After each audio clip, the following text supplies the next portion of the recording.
No, it's just, different people have got different different happy in different ways.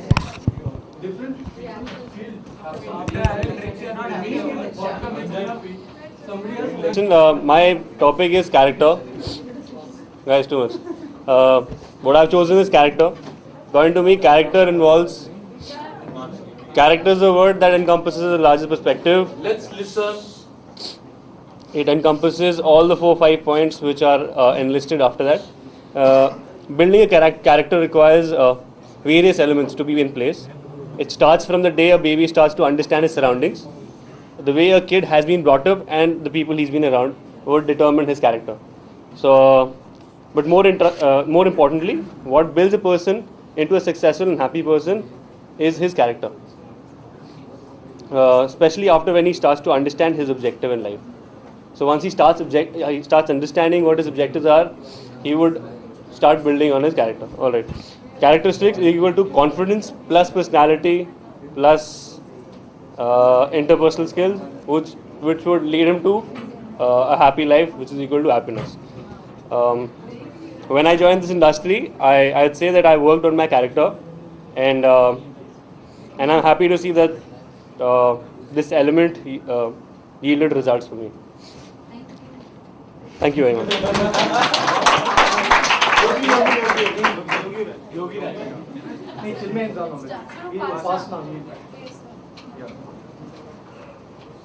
Upasana, obviously, accent neutralization is an area. You need to do a lot more loud dating, Upasana. I think you are a quiet kind of person. Are you a quiet person? Oh my God! I mean, it does come across that you don't talk that much, but anyways, practice extempore presentation, because most of whatever you talked about was read from your paper. Srishti, sentence formation requires improvement a little bit. See, what you can do is think of the entire idea, what you are trying to convey before you actually start speaking the sentence. Now, this is something which is a very artificial kind of thing if you think about it. But then anything, in order to develop, it needs practice. Now, as we discussed, speaking sentences is difficult. It is a challenge, but it needs to be brought about.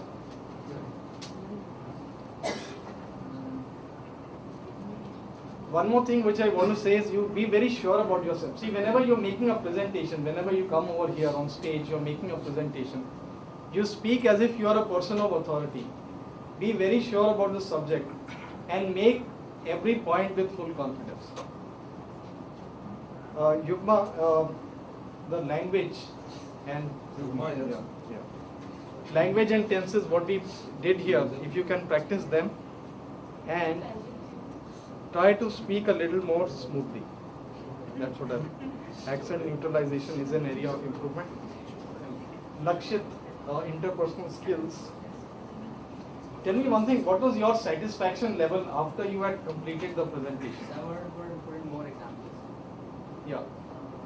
Now, what I'm trying to say, the point I'm trying to convey is that when you conclude your presentation, you should really be personally satisfied that you've done a very good job.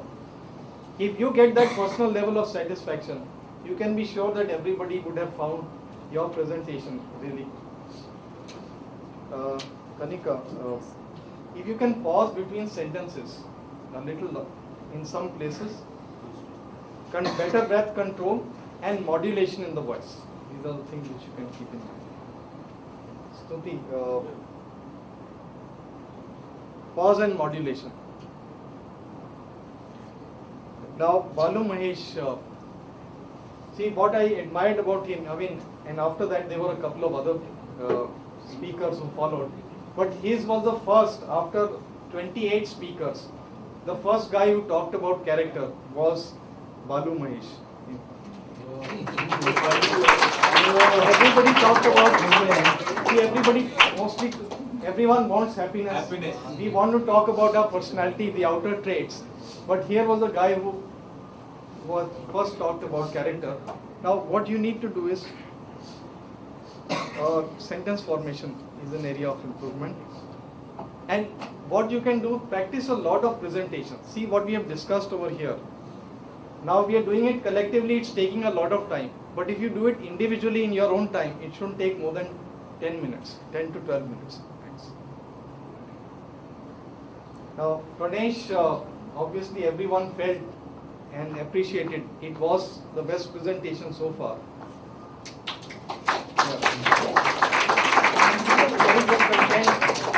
I think you held the audience attention. But then instead of offering you an area of improvement, what I would like to offer you is an area of challenge, how you can challenge yourself to improve. That is to be more efficient in the use of the words. Sometimes I felt you used a few more words than what was required. The art of communication is conveying the point, making the point in a very crisp and effective sentence. Don't use a single word more than what is required. And finally we have Yogi Raj. Use of filler sounds is something which that is Yogi Raj. Yeah. You may have noticed it. Now this is something which is a very common habit, use of filler sounds or like, you know, and I found that most of it was, the stuff was anyway read out.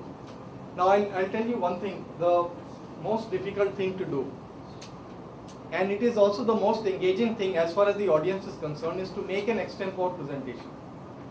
Anybody can write out an essay and read it out. Of course, that is also an art.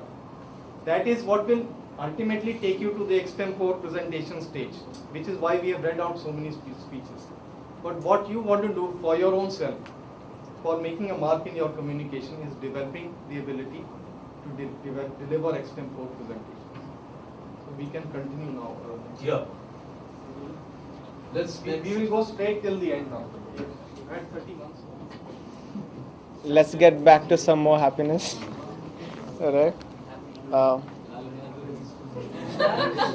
So I'm talking about happiness.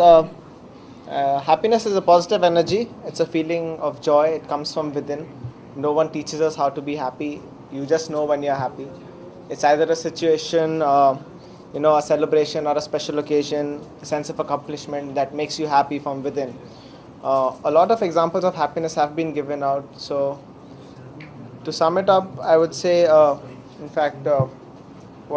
one thing I liked about Srishti was, she said that it's pretty easy to hurt people than to make them happy, which is quite true, because it takes 10 times the more effort to make someone happy than to hurt them. Happiness at different stages would be, for a young child, happiness would be him getting toys, getting presents. Happiness to teens would be if either they're winning a medal or they've done something nice in their school, which they get awarded for. In our youth, it's accomplishment. Different stages of our lives when we accomplish something is a part of happiness. Then, of course, once we are married, our happiness for our children, seeing them grow up, seeing them accomplish, is happiness again. So, different people, it means different things. We all have to learn to be happy. No one can teach us that. And we must involve other people in our happiness, because happiness shared is happiness gained. So that's about it.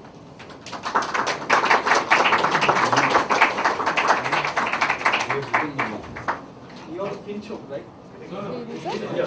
My name is Anjan, and every day in life we come across a lot of people, some of whom we like, some whom we don't like, some of whom we respect and look up to, and others we do not accept in our lives. But when we meet somebody who cannot make up his mind, or argues his case, or he asserts his personality, or who is not ethical, we say he's a man of no character. A man of character is the one who would command respect for himself and who wins the admiration of all.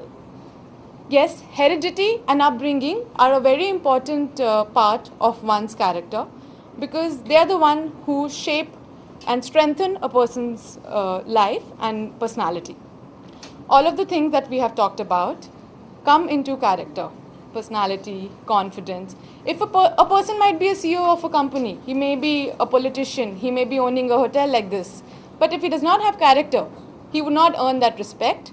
We would not like that person and we would not look up to him. He would never be an epitome for anybody. Character is the sum of qualities, actions and tendencies that distinguish a person from an individual. And you cannot dream yourself into a character. You have to build that and you have to forge and hammer yourself into a character. That's about it. Thank you. Good. Very good. It has been a really long wait. Reminded me of my interview days when we used to wait and wait for a chance to come. So, good evening, everyone. My topic is personality. I was writing down points after points after points, and at least 10-15 people came for the same topic. And at the end, I thought, why to take the book? All the points have been told. So, basically, what for me, it's a distinctive personal character. It includes all your attitude, your behavior, your emotions. So, personality you have to inculcate in yourself. It doesn't come from your birth. You have to generate that personality in you so that people respect you. And that's what I believe what personality is.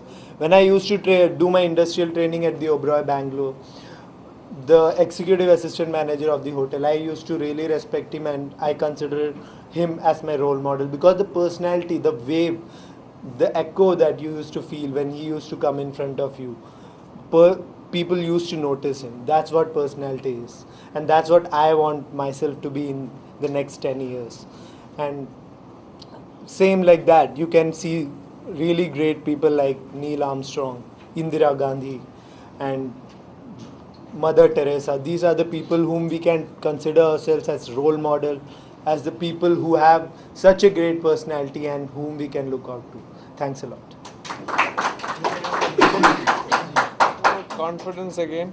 Everybody has talked about it. Still, I just want to add my points to it. It's the faith or the power in you to become confident and perform better, I feel. So basically it is a state of being certain in life, the faith which you have inside you, which will make you perform better. That is confidence. Confidence, there are two types. Self-confidence, that is confidence which you have in yourself, which will make you better. So in the same way, like I'm here and I've got some self-confidence, that's why I'm here, otherwise nobody will be here. And if somebody's got self-confidence in them, it will be an inspiration to, like if I'm the manager of if I'm the front office manager, if I've got self-confidence, it can be an inspirational factor to my subordinates also. And team confidence, like if I have a confidence on the Indian cricket team, they will win. So that is team confidence. And in every success story in this world, the basic concept is confidence. If you've got confidence in you, you can be successful. Thank you. Agreeing upon various points spoken by my friends about personality, in short, I would like to say that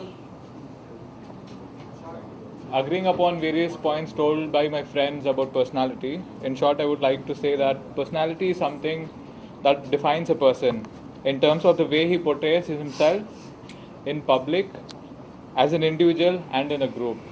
That's it. Thank you, sir. Good evening, everybody. The topic which I've chosen is happiness.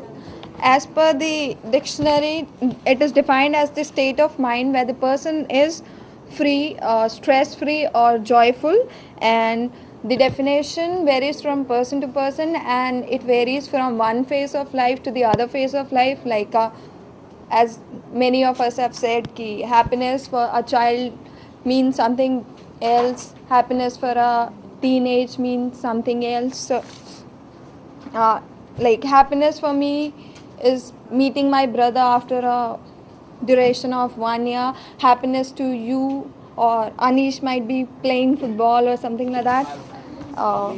So a moment of happiness may bring smile on my face after a long time when I recollected.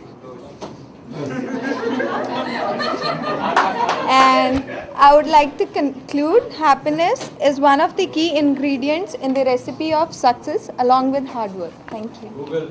No, not Yes, let's listen. Good evening, guys. My topic is confidence. Next topic. Okay. What is confidence? According to me, it is something which makes someone certain about the task he is performing. Like as Asmita said, what she said, confidence is a state of being certain. Okay, it is. Our confidence is always self-motivating. Like our industry. No, that's not so. Like our industry, it always deals with humans rather than machines. So here, confidence plays a very big role. Like if we take the example of other from a hotel industry, if we take the role of a military, he is standing on he is there on a Ladakh tip, and there he has to suppose he is confronting a situation like someone fires from the opposite side. What he will do? There applies his presence of mind, his confidence, and his knowledge about the war. Now, how do we achieve this confidence? The confidence is always achieved by confronting the atmosphere, like a child. Suppose, if we take the example of us, how do we achieve the confidence? The situations which we confront from our childhood. Like if a child is participating, like when he is admitted to a school, he is participating in his co-curricular activities. He is exploring more and more about new things. Like he is talking to his friends. From there, he achieves the confidence. Like I know how to deal with this guy. That he attains at a particular stage, at an age of 18 to 19. Yeah, there only. And from here. Therefore, confidence is always necessary for any kind of situation and which arises in the field, which with lack of confidence we can't even embark upon a single task. And confidence is always achieved by experience. Okay, and again, if we take the example of a driver, he's driving a car in a traffic. There also he achieved this confidence. And a presence of mind with a good knowledge are always a staircase to the confidence. And if he has a passion for something, confidence arises with it. And the more we talk to the people, the more we explore situations, the more we achieve confidence. Thank you.